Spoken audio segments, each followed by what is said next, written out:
Is this thing on?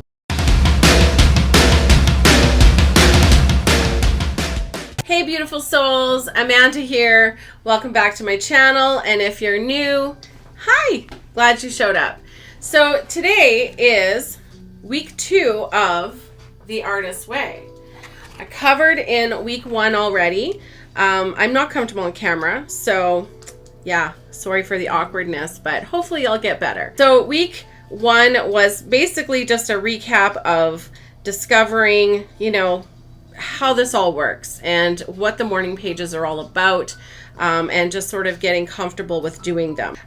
Week 2, however, is all about recovering a sense of identity. So I'm actually going to read in the little blurb here on the chapter that Julia Cameron puts in here for week 2. Week 2, this addresses self-definition as a major component of creative recovery.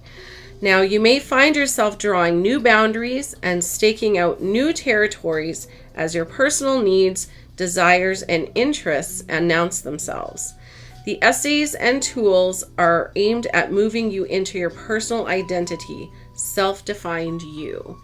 So I found this chapter really, really interesting because I find that since I've been diagnosed with ADHD, my identity is a little bit lost. I feel a little bit, askew. Just have a lot of questions, some that I have been able to answer, and some that I'm questioning and still hoping to get answers for. So in week 2, basically, it's the week, and I am going to do a lot of reading because I can't remember all of this. This is the week that you're supposed to get a clear sense of your identity and how you truly see the world around you.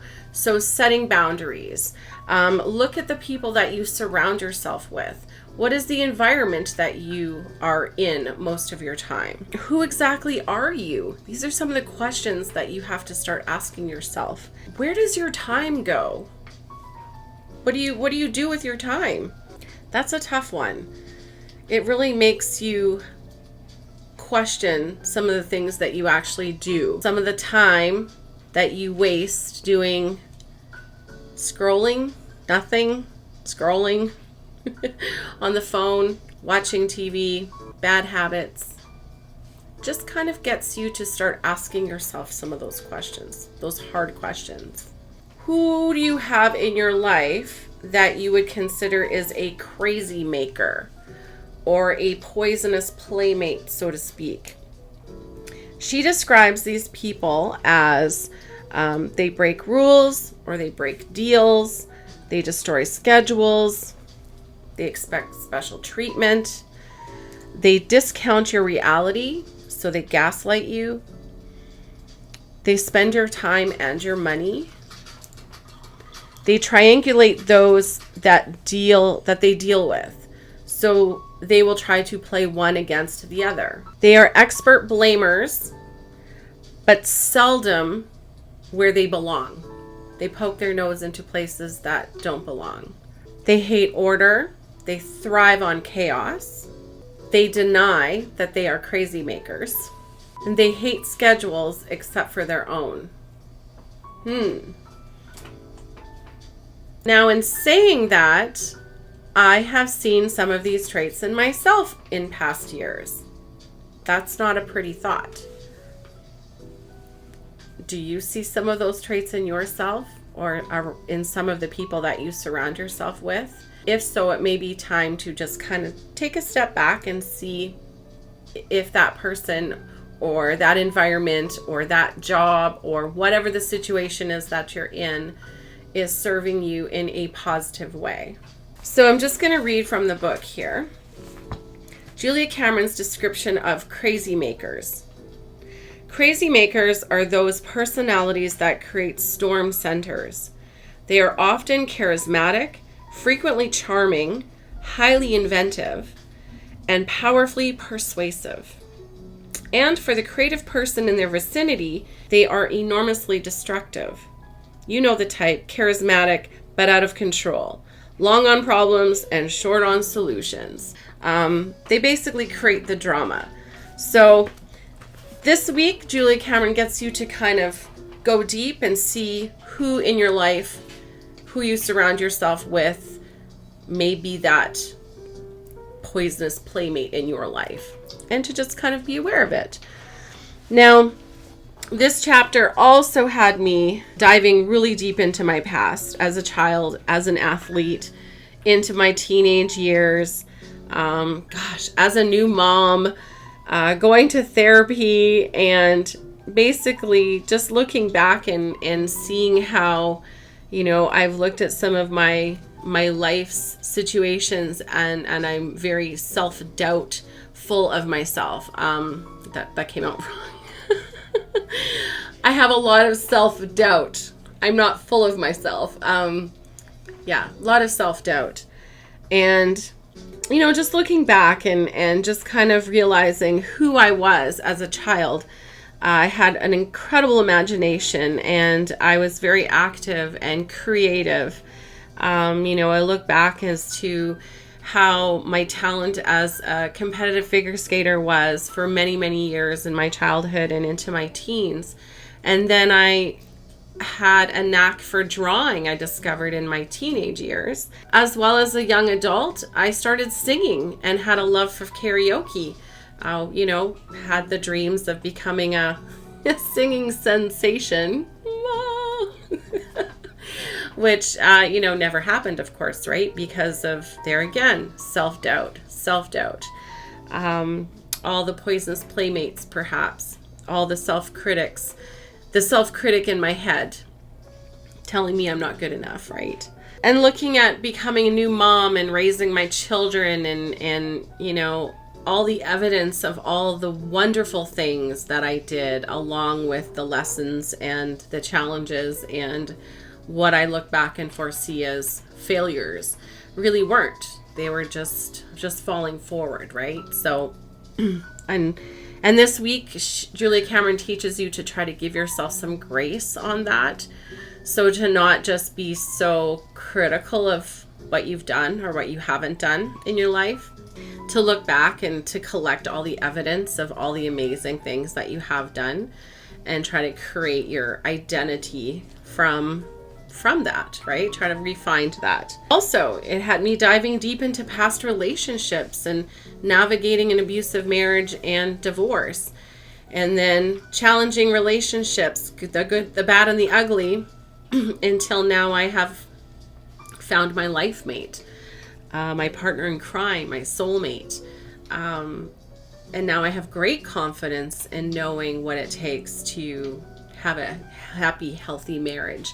So yeah, it had me diving really, really deep this week. It was really nice. I still did the brain drain, the brain dump, whatever it is that she calls it. The brain dump? Brain dump. I'm so confident now in what I have learned throughout the years in my relationship that a couple of years ago, I decided to become duly certified in life and health coaching. And in doing that, working with my own life and business coach, I've created my own relationship coaching program, which I'm very excited. I love the fact that I can help people through the crap that I've been through, right? In an intuitive way. I'm an intuitive relationship coach. Yeah, so if any of you are interested in learning more and you'd love to work with me or just have a conversation, please maybe drop a heart. Let me know that you might be interested in learning more about my relationship coaching and just seeing the impact that it has had. And so in saying that, this journey with the Artist's Way is really exciting for me because I am very intuitive, but I feel a little bit stuck with my creativity, my creative intuition. That's what I'm trying to say. My creative intuition.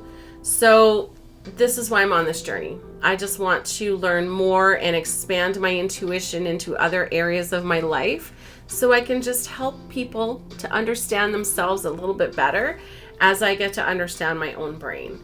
And as a neurodivergent, we do think differently. And so if there's a few of us that can relate, it can really be helpful. So week 2, I basically discovered that I lost my bravery. is how it feels. Finding out I have ADHD, it did kick me down a little bit, spiraled me into like a self-doubt spiral of thinking of self-doubt. I think I talked about this already, or did I not? Anyways, it kicked me down for a little bit, hence why I decided that this would be a perfect time to start the Artist's Way. And all I have to say is week 2 is an extremely empowering week. I did have times where I did struggle, so out came the colored pens again.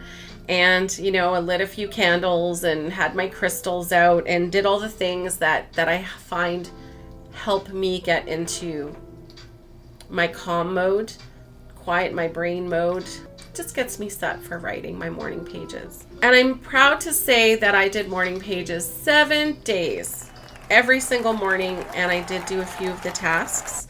I do find it difficult to get all of the tasks done, but I'm trying to get at least 3/4 of them done when I'm able to. My artist date for week 2 this was actually kind of exciting. One of the things that I absolutely love to do that I haven't done in years is dance. And my physical self isn't quite where it used to be, and things hurt. Joints crack and pop and all the fun things of being over 50. I made a commitment and I joined like a dance fitness thing called Body Groove, which is super fun. And it has to be fun for me. And that's what I'm finding in my life. It has to be fun for me to want to engage in it and to stick with it. And that was my artist date. I took myself on my very first dance for 30 minutes. So that was fun. Julia Cameron also gets you to list down 20 things that you enjoy doing and things that maybe you just haven't done in such a long time. So, for example, myself, horseback riding. I used to love horseback riding.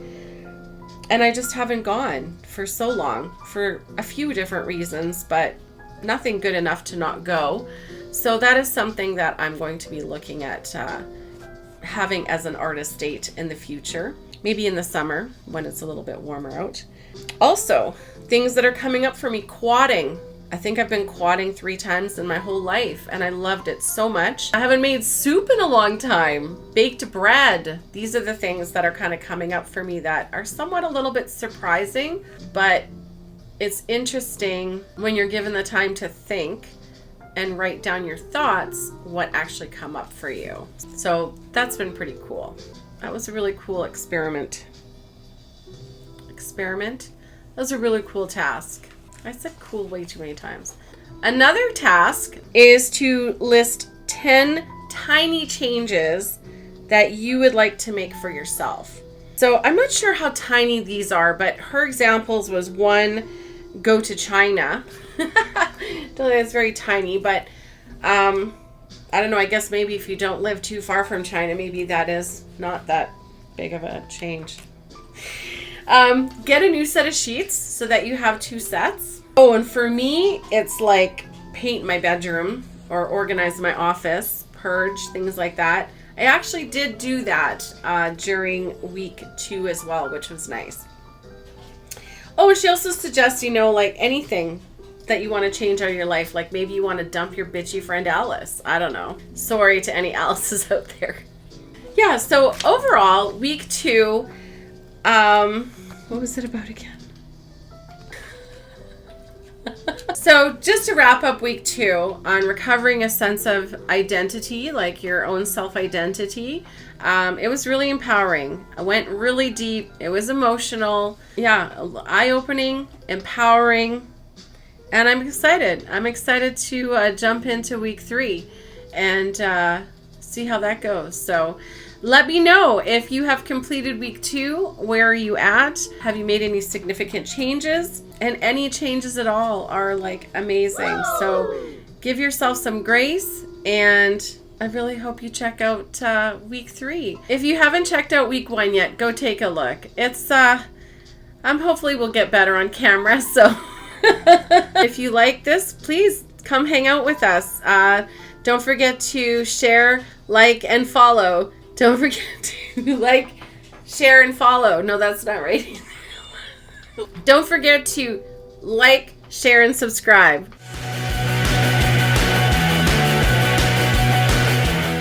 Fuck, I'm gonna get it right one